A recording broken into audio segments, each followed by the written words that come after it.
This year at Le Mans, the LMP2 class returns, and it will feature a total of 51 drivers competing in the 17 entries that are planned to race.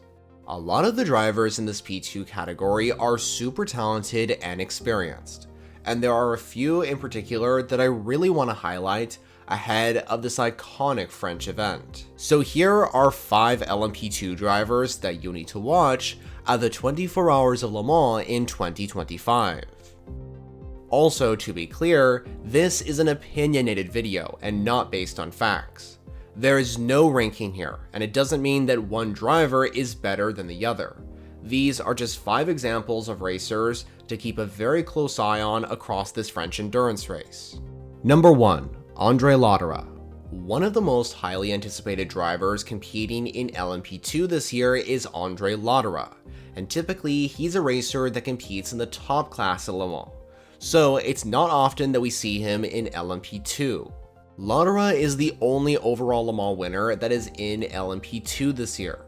However, the German racer's participation in the P2 category is only a one-off appearance, as this is mainly for preparation ahead of his return to the hypercar class in 2026. You see, Lauderat is going to be racing the GMR 001 hypercar in 2026 from Genesis Magma Racing, and with the South Korean brand partnering with EDEX Sport, Lauderat was given an opportunity to go to LMP2 at Le Mans with the team. The 3-time overall winner of Le Mans will be driving the number 18 EDEX Sport Oracle 7 alongside Jamie Chadwick and Matthias Eupert, who have both been on a roll recently in ELMS, as they have won the LMP2 class in both races this season, and when they won in Le Castellet, they won overall at the very place EDEX Sport are based at. However, the German racer will need to get used to a few things, as this will be Lauderat's first time in an LMP2 car at the 24 Hours of Le Mans,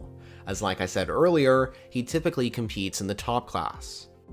Number 2. Rene Vanzandanda. Another prestigious driver to keep an eye on in LMP2 is Rene Vanzandanda, as the Dutch racer will be making his return to Le Mans, but this time in the secondary prototype category with United Autosports. Rene raced last year at Le Mans alongside Sébastien Bourdais and Scott Dixon in the number 3 Cadillac V Series R in hypercar, but now he is returning to the LMP2 class to help United Autosports defend their winning reputation from last year. Vanzandanda is also coming back from a very positive result in the IMSA WeatherTech Sports Car Series, where he and Meyershank Racing teammate Nick Yaloli secured the overall victory at Detroit for Acura. And by the way, if you want a recap of that race, I recommend checking out this video, which I'll link in the description down below. Like Lauderat though, driving an LMP2 car will be something that Vanzandanda needs to get the hang of again, as in fact, the last time the Dutch racer drove an Oracle 7 LMP2 in a race was when he participated at the Chevrolet Grand Prix at CTMP, driving for Tower Motorsports last year in IMSA.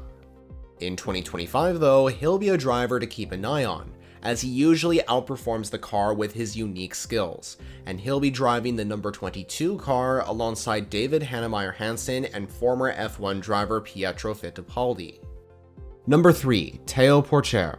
Porcher is making his debut at the 24 Hours of Le Mans this year for Algarve Pro Racing, and the young French racer is someone you should definitely watch out for in 2025, as he is a very skilled racer. Teao Porcher is most famous for his single-seater racing career, where he won the Formula 2 Drivers' Championship in 2023.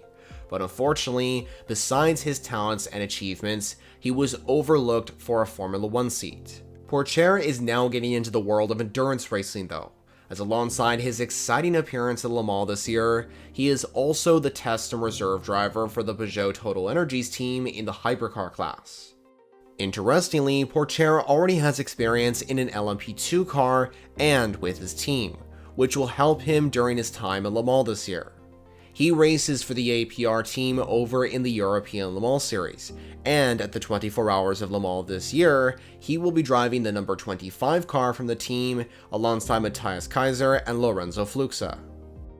Number 4. Antonio Felix da Costa. Okay, Antonio Felix da Costa. He is a driver that is super exciting to watch when he jumps inside a race car. Just take a look back at his move from Bahrain in 2023 in the WEC. But here comes Antonio Felix. Dosta looking around the outside on the filthy part of the track. Does he get it past Anthony? What a move. The Portuguese driver is joining AF Corsa for this event, and he brings a lot of experience to the table, as in fact, Dosta has raced 4 times at Le Mans in LMP2, and has actually won the race before in 2022 when he was driving for Jota.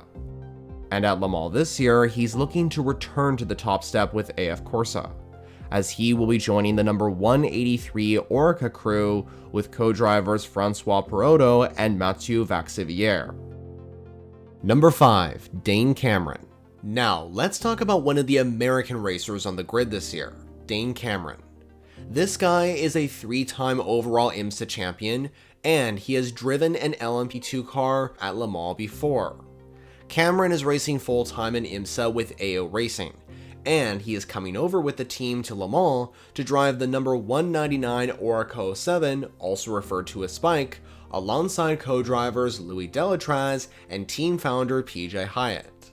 Cameron raced in the hypercar class in 2023 at Le Mans with Porsche Penske Motorsport, and his last appearance in an LMP2 car at this event was during the year before when he raced for the same team in 2022, driving their number 5 Penske Orica 07.